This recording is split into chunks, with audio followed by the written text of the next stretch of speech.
De bouw van Neushoorn begon van 1 oktober en dus was het heeg tijd om de bolje bij te praten, voor directeur Jan-Pier Brands.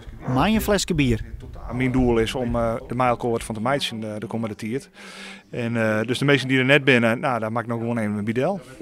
Omwenders krijg je tekening te zien en kunnen vragen stellen. Het harmoniekwartier moet het plak inljouwd worden voor alles wat met pop- en jongerencultuur te krijgen had. Onderdeel is het poppodium, maar er komt ook een opleiding van podiumkunsten van het Friesland College. De bolje reageren positief. Het is een hele verbetering als wat het wie. En ik zie dat ik meer als... nou krijg je wat er aan de andere kant van de steek gebeurt, bij de mediamarkt. Nou, in Grutte kennen we een heel soort mensen loeken voor de liedjes. Ik hoop dat het waar maakt wat het zegt. Ik probeer een beetje zwaar. Nou, ik moet het oorwatje, want je hebt Zale Schaaf, je hebt Theater Romein. Ik wil niet dat dat toch ten koste gaat van anderen. Alhoewel het gebouw nog net iets kleer is, de naam is nogal legendarisch, Neushoorn. Het zorgt voor een soort positieve en negatieve reacties. Maar heeft de directeur is het een kwestie van wennen.